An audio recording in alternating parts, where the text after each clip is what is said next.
King Yeon-sanggun ng Joseon, isang hari na kinatatakutan dahil sa kanyang kalupitan at paghihigante. Bakit nga ba siya naging ganito? Ano ang mga lihim sa likod ng kanyang madilim na pamumuno? Samahan niyo akong alamin ang mga kwento ng pagtataksil, madugong politika, at mga lihim na itinago ng panahon. Dito sa Nikomis, tuklasin natin ang mga madilim na kabanata ng kasaysayan.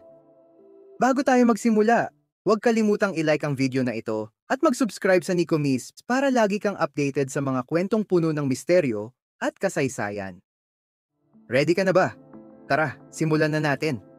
Si Yi Yung, na kilala bilang Yeon-sangun, ay ipinanganak noong Nobyembre 23, 1476. Anak siya ni King Seongjong at Queen Yun, isang batang isinilang sa kapangyarihan. Ngunit tinadhanang pulutin ang bangungot ng kanyang lahi. Ngunit bakit kailangang patayin ang ina ng isang prinsipe? Sa kaharian ng Joseon, kung saan ang politika ay parang larong dambana, ang kapangyarihan ay laging sinusubok ng katapatan at inggit. Si Queen Yun ay pinaghinalaan na naging mapangahas at mapang-asar sa korte. Napagbintangan siyang nagplano ng pagtataksil laban sa hari, dahilan para siya ay ipinatapon. Sa kabila ng kanyang pagdadalamhati, pinilit ng hari na tanggalin siya upang mapanatili ang kapangyarihan at katahimikan sa palasyo. Ang malupit na pagpatay kay Queen Yun ay lihim na itinago, ngunit hindi ito nawala sa alaala ng kanyang anak na si Yi Yung.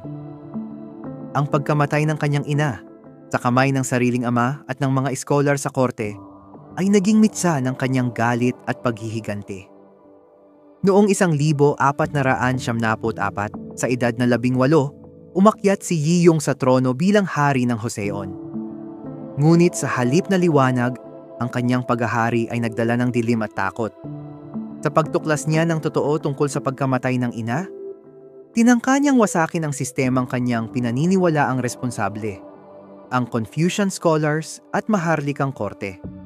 Ang kanyang paghihigante ay mabilis at brutal. Simula noon, sunod-sunod ang pagdanak ng dugo. Ang Muosahwa noong 1478 ay nagdulot ng kamatayan sa mahigit 300 iskolar at opisyal. Sinundan ito ng mas mabangis na Gapjasahwa noong 1504,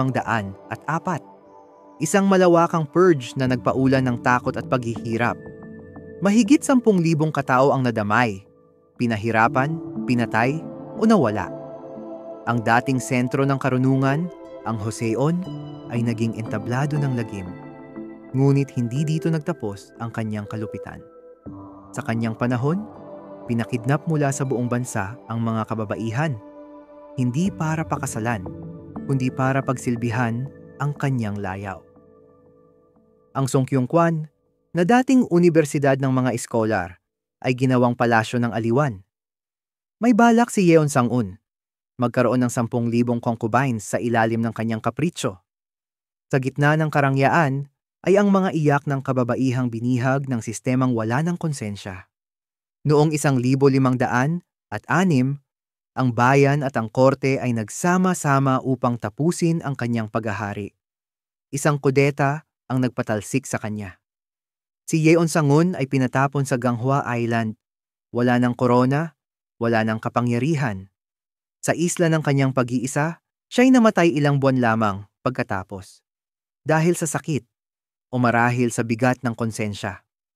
Sa kasaysayan ng Joseon, walang hari na kasing kinatatakutan tulad ni Yeon-sangun. Sa halip na iangat ang kanyang bayan, pinaluhod niya ito sa takot. Sa halip na magturo, siya'y nagpatahimik. Sa halip na maghari, siya'y nang-api. Ngunit ang kanyang pagbagsak ay patunay na kahit gaano kalakas ang isang pinuno, ang bayan ay hindi mananatiling bingi sa sigaw ng katotohanan.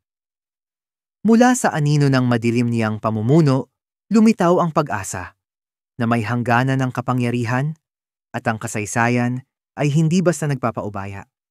Hindi lahat ng alaala ay kailangang ipagdiwang.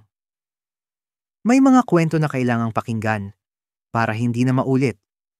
Dito sa Nikomist, tandaan mo, hindi lang multo ang dapat katakutan. Salamat sa panonood! Huwag kalimutang i-like ang video, mag-subscribe sa Nicomist, at pindutin ang bell icon para lagi kang updated sa mga bagong kwento ng misteryo at kasaysayan. I-share mo na rin ito sa mga kaibigan mo. Hanggang sa muli, dito lang tayo sa Nicomist.